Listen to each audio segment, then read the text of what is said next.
بسم اللہ الرحمن الرحیم۔ السلام علیکم ورحمۃ اللہ وبرکاتہ۔ الحمد للہ حمدًا کثیرًا طیبًا مبارکًا فی۔ میں محمد غوث الاعظم تجوید کلاس میں آپ سبھی کا خوش آمدید۔ انشاءاللہ آج کے ویڈیو میں ہم نون ای قطنی کو کچھ اور ایگزامپلس کے ساتھ سمجھیں گے۔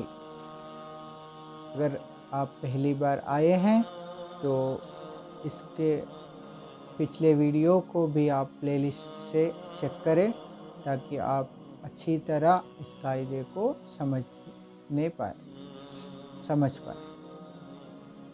پہلے ہم ایک بار قاعدے کو ریپیٹ کرتے ہیں، پھر ایگزامپلس کی طرف بڑھیں گے۔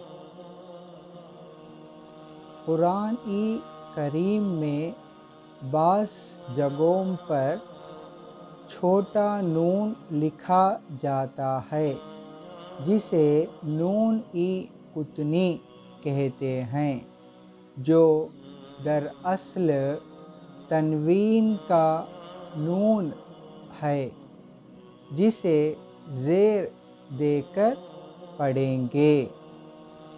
اب اس قاعدے کو ہم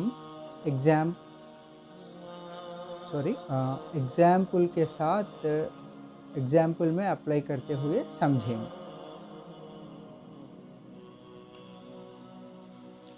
یہاں دیکھیں آپ رائٹ سائڈ باکس میں لکھا ہے نوح ابنہ۔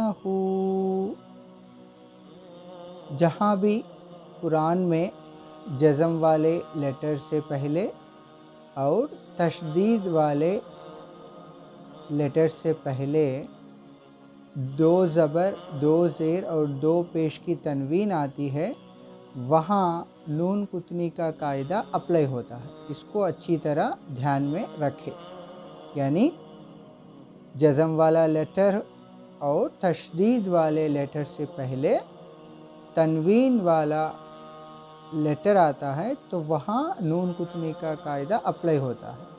اب رائٹ سائڈ کے باکس میں آپ دیکھیں، یہاں با کے اوپر جزم آیا، اس سے پہلے جو ہا ہے اس کے اوپر دو پیش کی تنوین آئی، تو یہاں کیا ہوگا؟ نون قطنی کا قاعدہ اپلائی ہوگا۔ اب ہم لیفٹ سائڈ باکس کے طرف چلیں گے، یہاں آپ کو کس طرح پڑھنا ہے یہ آپ کو سمجھ میں آئے گا۔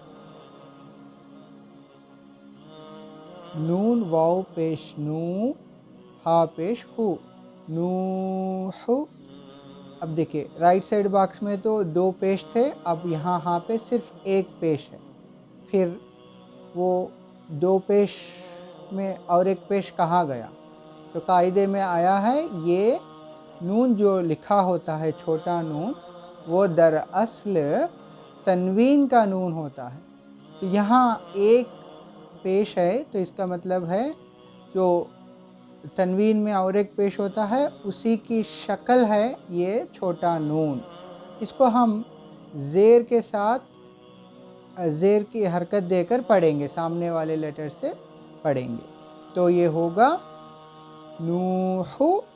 اب یہاں دو پیش میں سے ایک پیش تو ہا کے اوپر ہے اور ایک پیش نون قطنی کے شکل میں یہاں لکھا ہے، اس کو ہم زیر کے ساتھ جزم والے با سے ملائیں گے تو یہ ہوگا نون با زیر نب، نوح نب، نون زبر نا، ہا الٹا پیش ہو، نب نہ ہو۔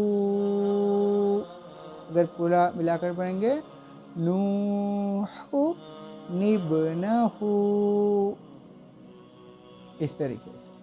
تو یہ جو نون قطنی ہے، یہ جو رائٹ سائڈ باکس میں ہا کے اوپر دو پیش کی تنوین ہے نا، اس تنوین کی شکل ہی یہ نون قطنی ہے۔ تو جب ہم پڑھتے ہیں تو ہا کے اوپر ایک پیش رکھ کر جو دوسرا پیش ہے اس کو